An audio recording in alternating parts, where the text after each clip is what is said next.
चलो बच्चों आइए देखते हैं प्रश्न। समाकलन जिसकी सीमा 0 से 9, महत्तम पूर्णांक वर्गमूल में x प्लस 2 dx, जहां बड़ा कोष्टक का महत्तम पूर्णांक फलन का मान है। विकल्प ए देगा 31, बी देगा 23, सी देगा 22 और डी देगा 27। तो चलिए इसको हल करते हैं। सबसे पहले यहाँ पे हम क्या करेंगे, मुख्य अवधारणा लिखेंगे। मुख्य अवधारणा, तो ये क्या होगा इस प्रश्न के लिए।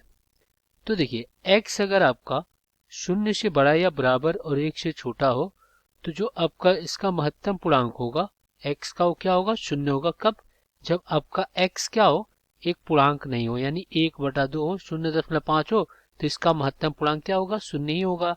अगर x आपका क्या है, 2 है, x आपका 2 है, तो इसका जो महत्तम पूर्णांक होगा x का, वो क्या होगा आपका x के बराबर, यानी कि 2 के बराबर होगा। अगर वो पूर्णांक हो, देखिए ये पूर्णांक है तो इसका जो महत्तम पूर्णांक होगा वो 2 के बराबर होगा, यानी x के बराबर होगा।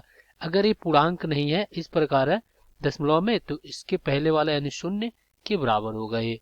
अब यहाँ पे क्या है, देखिए समाकलन सीमा 0 से कितना है, 9 है, और यहाँ पे महत्तम पूर्णांक वर्गमूल में x प्लस 2 dx है।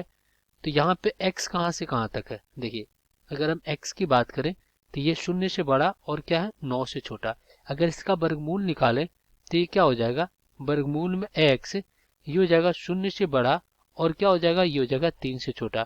अब इसके जो सीमाएं हैं उनको 3 भागों में तोड़ेंगे। अब हम क्या करते हैं, इसकी सीमा को 3 भागों में तोड़ लेते हैं।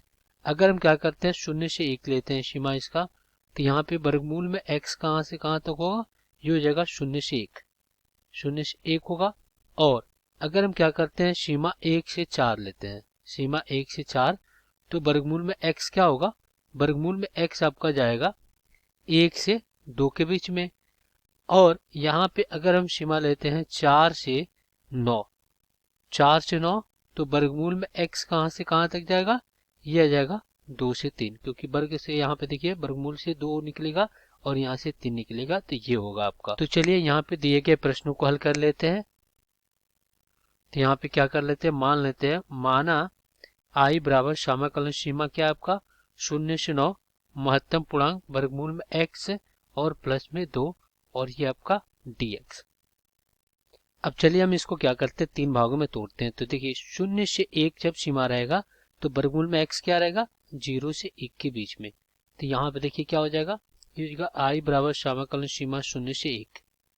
अब यहाँ पे देखिए वर्गमूल में x कहाँ से कहाँ तक रहेगा, ये हो जाएगा 0 से 1 में।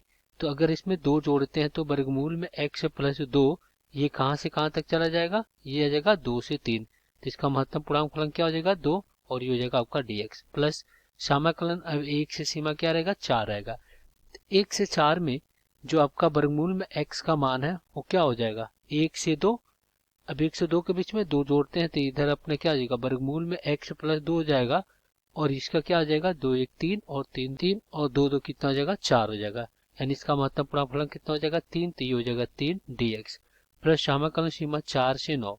4 से 9 में देखिए 4 से 9 में क्या है, वर्गमूल में x कहाँ से कहाँ तक है, ये आपका 2 से 3 है, 2 से 3 है। तो यहाँ पे वर्गमूल में x प्लस 2, यहाँ पे कितना आ जाएगा, 2 2 4 और ये 5 आ जाएगा। तो इसका मतलब पूर्णांक कितना हो जाएगा, 4, और ये हो जाएगा आपका dx। चलिए इसका समाकलन कर लेते हैं। तो i बराबर 2 बाहर x, समाकलन सीमा 1 0 से 1 और प्लस 3 बाहर, इसका क्या हो जाएगा x, समाकलन सीमा 1 से 4 और प्लस यहाँ पे 4 बाहर, इसका समाकलन क्या हो जाएगा x और सीमा क्या हो जाएगा 4, सीमा क्या हो जाएगा, ये हो जाएगा 4 से 9 हो जाएगा।